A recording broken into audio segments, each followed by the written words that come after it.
Friends, campus preparation के इस course में आपका स्वागत है। हम लोग देख रहे हैं आउटपुट निकालने वाले प्रोग्राम्स जावा लैंग्वेज में। तो यानी जावा का मैं एक प्रोग्राम आपको दिखाने वाला हूं और आपसे पूछने वाला हूं कि इस प्रोग्राम का आउटपुट क्या आएगा और उसका सही आंसर विद एक्सप्लेनेशन आपको बताने वाला हूं। ये हमारा दूसरा प्रोग्राम है। आइए देखते हैं आज क्या खास प्रोग्राम है। तो पेश है आज का प्रोग्राम। ध्यान से देखिए, यहाँ पर हमने एक क्लास बनाई है एग्जाम्पल नाम की और इसीलिए मैंने फाइल का नाम भी example.java रखा हुआ है।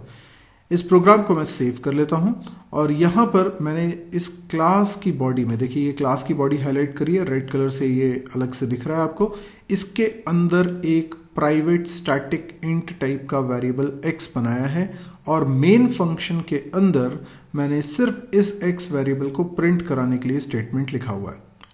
आपको ये 4 ऑप्शंस भी मैं दे रहा हूं, आपको बताना है कि सही आंसर क्या होगा।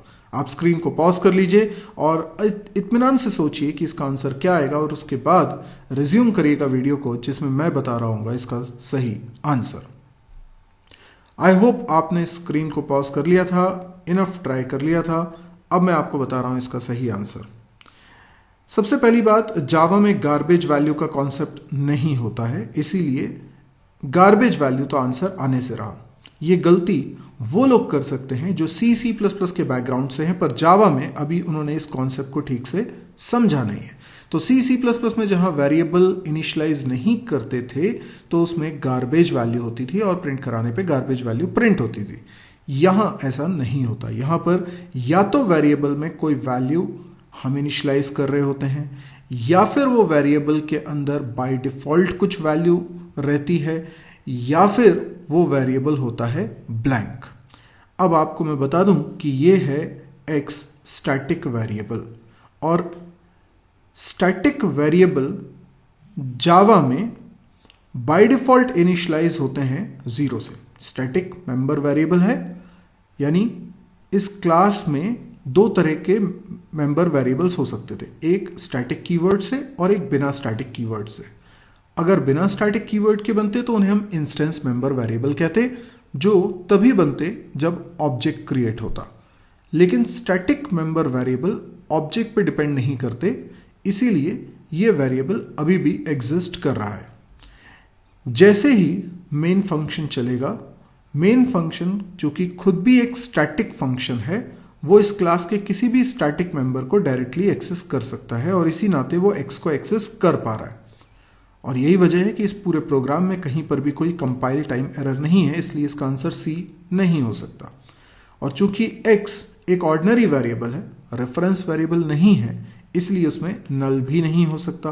तो जो आउटपुट आएगा वो होगा 0, क्योंकि जो इंस्टेंस मेंबर वेरिएबल होते हैं, साथ ही साथ जो स्टैटिक मेंबर वेरिएबल यानी क्लास में बनने वाला वो वेरिएबल जो चाहे स्टैटिक कीवर्ड लगा के बनाया गया हो या बिना स्टैटिक के बनाया गया हो, उसके अंदर बाय डिफॉल्ट वैल्यू क्या होती है तो वो उसके डेटा टाइप पे निर्भर करती है। अगर वो वेरिएबल इंट टाइप का है तो बाय डिफॉल्ट उसमें वैल्यू होती है 0। अगर वो वेरिएबल डबल टाइप का है तो उसमें बाय डिफॉल्ट वैल्यू रहती है 0.0। अगर वो वेरिएबल किसी क्लास टाइप का एक रेफरेंस वेरिएबल होता है तो उसमें बाय डिफॉल्ट वैल्यू होती है नल।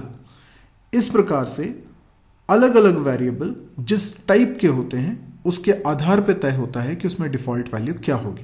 पर यह तय है कि स्टैटिक वेरिएबल और नॉन स्टैटिक वेरिएबल दोनों में बाय डिफॉल्ट वैल्यू कुछ होती है। तो इधर 0 होगा और इसीलिए तो इधर पे आंसर होगा 0 और इसीलिए हमारा आंसर हो गया B 0। अब आपको समझ में तो आ गया होगा रीजन, लेकिन इस प्रोग्राम को हमें रन करके और देखना है। पहले मैं इसको थोड़ा सा जूम कर लेता हूं। ओके, अब मैं इस प्रोग्राम को पहले तो करूंगा कंपाइल, जावा सी example.java। ठीक है, अब मैंने इसको कंपाइल किया है, देखते हैं क्या रिजल्ट आता है। वैसे मेरे हिसाब से कोई गलती नहीं होनी चाहिए, यस कंपाइलेशन में कोई प्रॉब्लम नहीं है। अब मैं जब रन करूंगा तो आंसर आना चाहिए 0।